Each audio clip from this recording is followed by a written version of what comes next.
Okay, let's talk about this now. SPP 205, post-construction services. So, where are we now in the story? So, tapos na yung design clearly. Tapos na rin yung construction. The building is now working. Nasa post-construction na tayo. Pag sinabing post-construction, construction's done, the building is now operational. What service could an architect still render for a client with an operational building? Okay, do we still have anything to offer the client? Yes, we do. Okay, short answer: building management or building administration. Okay, now, building administration and management goes beyond maintenance and upkeep. It requires the services of a multidisciplinary professional.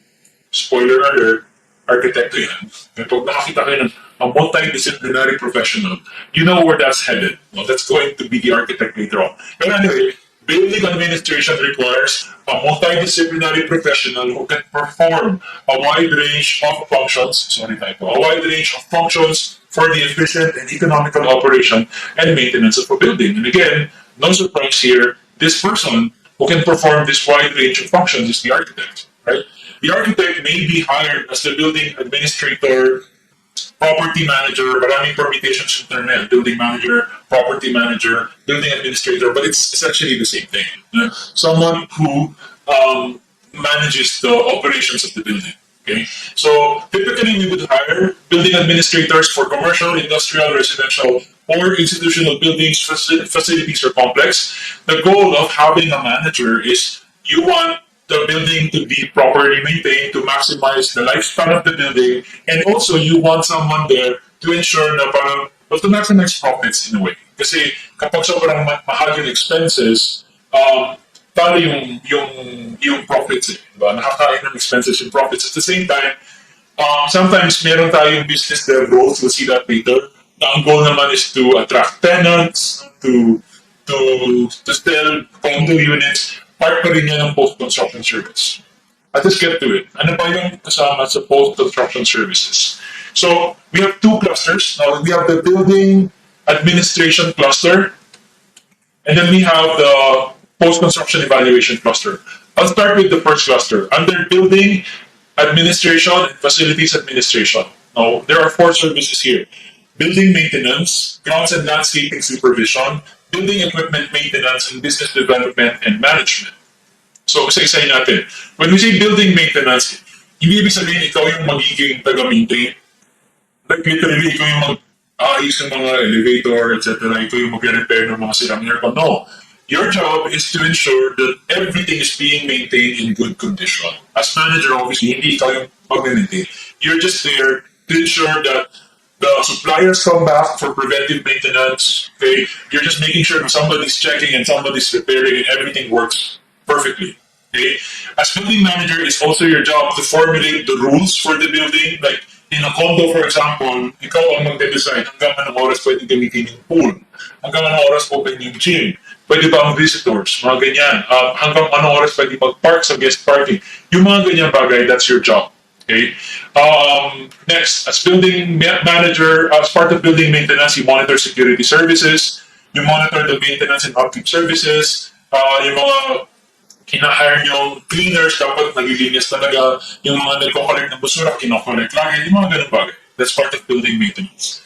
Under grounds and landscaping supervision naman, you're going to be supervising landscape contractors, gardeners, yung mga taga-dinig, maintenance of the landscaping, making sure that the entrances and exits and parking areas are orderly, making sure yung mga daanan and ramps are all maintained properly.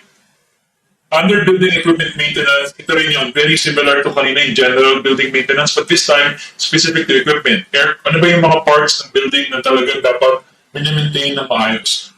Yung mga mahal na equipment, elevators, escalators, aircons, genset, transformer, yung mga ganyan, they are maintained, they must be always in good working condition, and kapag may nasira, dapat repair agad.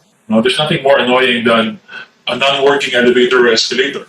Okay, so for example, MRT stations, laging sira ang, well, I don't know now, pero madalas dati sira ang escalator, sila ang elevator.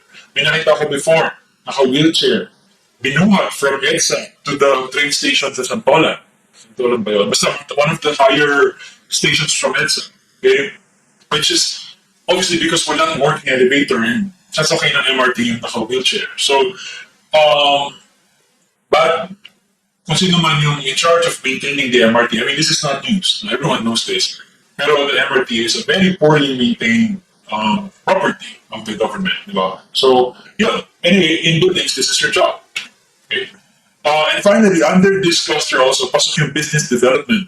Okay? Business development is a bit different. This is definitely a post-construction thing kasi this is only applicable to operational buildings. Pero this is not about maintaining the building, making sure the building is clean and working. This is about making sure that the building is earning money. Okay, so two common examples is buildings for lease and buildings for sale. Unahin natin yung for lease. Yung mall or office building, we want the spaces to be fully leased out. In the mall, ayaw natin yung walang tenant yung mga store. Di ba? You know that there's no tenant kapag naka-board up yan, tapos merong tarp, tapos may magandang graphics yan, tapos nakalagay, something exciting is coming. Kapag may nakalagay na something exciting is coming, there's a good chance that nothing is coming. Kasi it would be there if it was coming. Okay, yung mga ganyan, generic yung mga yan, something exciting is coming, ganyan. Or minsan yung iba honest, nakalagay, for leasing inquiries, please call, ganyan. So yun at least aminado, na walang tenant, naghahanap sila ng tenant. Pero ang point is, we don't want to see that in the malls or in the office buildings. Gusto natin, lahat ng spaces may tenant, may nagre-rent para kumikita yung building. Trabaho yan ng business dev. Okay? Similarly, sa condo, business dev, or it can go by many names. Sometimes in other developers, iba yung term nila. Pero there's someone in charge of this. Like, for example, sa amin, medyo leasing actually, may leasing department talaga eh. Pero sometimes business dev lang yung gumagawa. Another example is the sales din. Someone has to be responsible for selling the condo units. Like by the end of the year, dapat 90% sold na yung building, ganyan. Someone has to do that. And there's usually a person who comes up with schemes to attain maximum building occupancy or to maximize sales. A business dev person. No, parang, what can we do para pandemic, ang dami nag-pull out na tenants at all, what can we do to attract new tenants? Okay? Ang hina ng sales ng condo na to kasi hindi maganda yung location. So what can we do para ganahan yung market, bumili sila ng condo? So someone has to come up with these ideas. That's usually the business dev person. So that's the job here, no? Coming up with innovative schemes to attain maximum building occupancy or to maximize sales. Pasok din dito yung building the tenants for rentals, utilities, etc., etc. Okay, the other cluster is not about building management, but post-construction evaluation. This is when you're hired not to manage the building, but to study a building that's been completed and just to find an answer for the owner. Because the owner could have questions. Like for example, merong initial design program, versus the actual use, minsan hindi yan pareho. Like during planning, during design, they envision that this atrium will be ganyan. Pupuntahan ng tao for this, magiging venue for this. Actual, nangyari ba talaga? Is it really an attractive location within the project? Or talaga bang mataas yung rents in that part of the mall because maganda yung design? So that's an evaluation. Na-evaluate ano yung initial design program and totoo bang na-achieve yun sa totoong buhay. Now that's part of post-construction evaluation. Another thing, determining the effectiveness of various building systems. Kunyari, during design, kinonvince ka ng consultant to buy a very expensive type of air conditioning system. Yung sinasabi sa'yo, mahal yan sa umpisa, pero in 5 years, pawin mo na yan. Okay, kasi matipid, sobrang tipid ng kuryente mo, kahit napamahal ka sa upfront investment, ang mababawi mo yan sa operational costs, ganyan. So, ideally, mayroong nagmo-monitor nun. Okay, somebody has to check, ganun ba talaga effective? Are you really saving that much per year to offset the cost of the initial investment? So that's part of post-construction evaluation. Okay? Kasama rin sa post-construction evaluation, yung assisting proper third parties to evaluate the effectiveness of the design, the effectiveness of the construction process. You decided if you prefab yung buong building, well, at least yung mga architectural components, mga ganyan. So was it really effective? Did you really save enough money? Did you really do it that much faster? Okay? Was it really as good as conventional? Yung mga ganyan. And also, pasok din dito yung parang forensic investigation, very similar to forensic architecture in SPP 203. Pwede kang utusan to include in your study yung mga defects and failures like shrinkage, water seepage, cracking, lahat ng mga defects na yun, that could begin to appear when the building is already operational. So that's part of post-construction evaluation.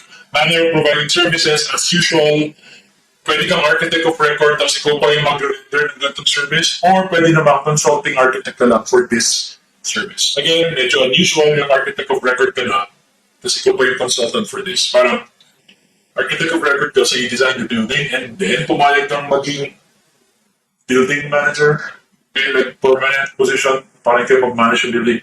It's a very unusual concept, I think, but again, no one's going to stop you. People are going to find it strange, but if you really want to, then yeah, it's technically allowed.